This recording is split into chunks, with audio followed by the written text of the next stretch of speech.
전반적인 튀어나와 있는 뼈를 안으로 밀어 넣어주는 수이죠. 이 부분을 절단을 하게 되는데요.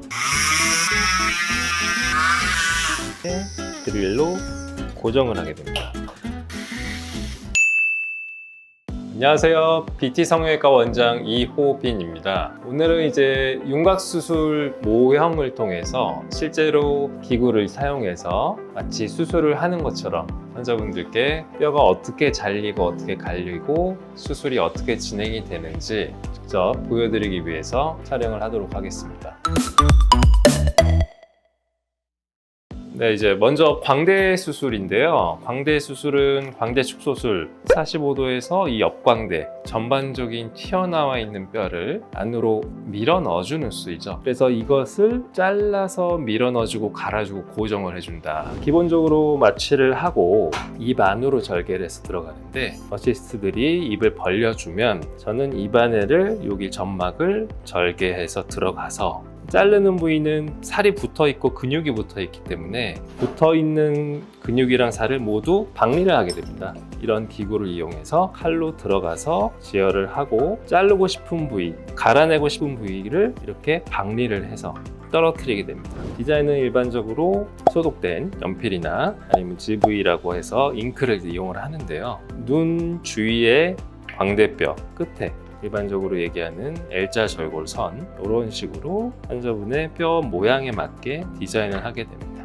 그리고 뼈를 잘라낼 수 있게 이 부분을 절단을 하게 되는데요. 절단해서 뼈 토막을 일단 빼내게 됩니다. 그 다음에 옆에 같은 경우는 이 뼈를 집어넣기 위해서 구렛나루를 절개를 해서 이 부분이죠. 이 부분을 절개를 하게 되는데 레시프로케이팅이라고 하는데 영어로 해서 왕복 운동이라는 뜻이거든요.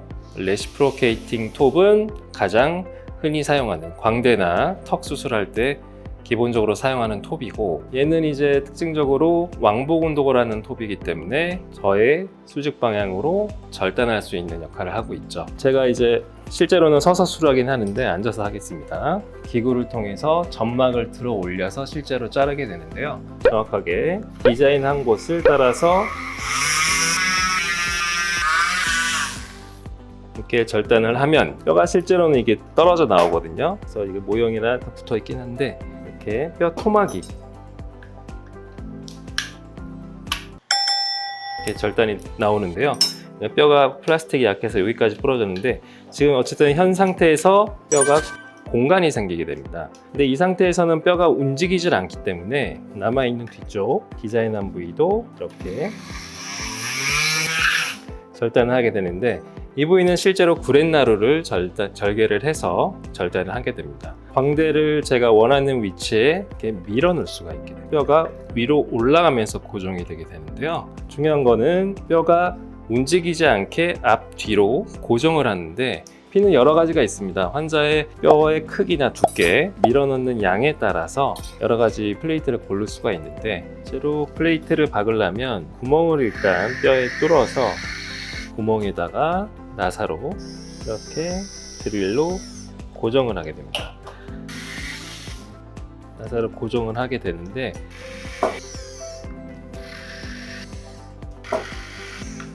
앞과 뒤가 뼈가 제대로 붙어 있는 상태에서 뼈를 일단 자르고 이동을 시키고 고정을 하는데, 뼈가 튀어나와 있거나 갈아줘야 되는 부위, 그러니까 공구에서 보면 야스리 같은 느낌으로 갈아주는 그런 도구입니다. 그래서 이 부분을 만약에 튀어나온 게 싫다 하면 이 부분을 이렇게 갈아주는. 근데 저거는 이제 도구가 크기 때문에 이런 버라고 이제 뼈 자체의 두께를 얇게 해주는 걸로 이렇게 갈아내기도 하고, 필요한 부위를 이렇게 갈아내서 최대한 튀어나오는 데가 없게 밀어넣고 조절을 해주게 됩니다. 그래서 광대가 이렇게 끝나게 되면 반대쪽도 마찬가지로 진행을 하게 되는데요. 빠르게 한번 진행해 보겠습니다.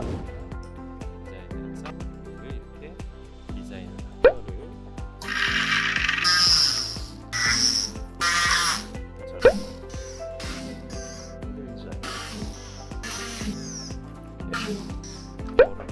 이런 부분을 그래서 광대는 이렇게 해서 깨끗하게 씻어내고 결막을 절개한 부위를 녹는실로 꼬매게 되는, 이렇게 되면 광대가 완성이 됩니다. 가끔 가다가 뼈가 되게 얇은 분이나 뼈를 잘못 잘랐을 때는 이렇게 나사로 제대로 타이트하게 고정이 안 되는 경우가 많은데, 이게 나중에 나사가 빠지거나 흔들리는 경우에는 뼈 자체가 떨어져 버리는, 흔히 말하는 불료합이 발생이 될 수 있기 때문에 타이트하게 고정을 반드시 해줘야 되는 게 가장 저희 수술하는 사람들 입장에서 핵심이라고 보게 되고요. 이 부분을 가장 저희는 신경을 써서 수술을 하고 있습니다. 그다음에 환자분이 우려하시는 볼처짐이 심하게 오느냐 안 오느냐에 대한 것은 처음에 말씀드린 대로 지나치게 박리를 많이 한다든지 뼈를 지나치게 많이 이동을 시킨다든지, 그런 이제 뭐든지 과한 행동을 하게 되면 그만큼 부작용이 좀 생길 수가 있기 때문에 필요한 만큼 적당히 효과가 있을 만큼 안전하게 진행을 해줘야 되는 게 가장 중요한 부분이라고 볼 수 있습니다.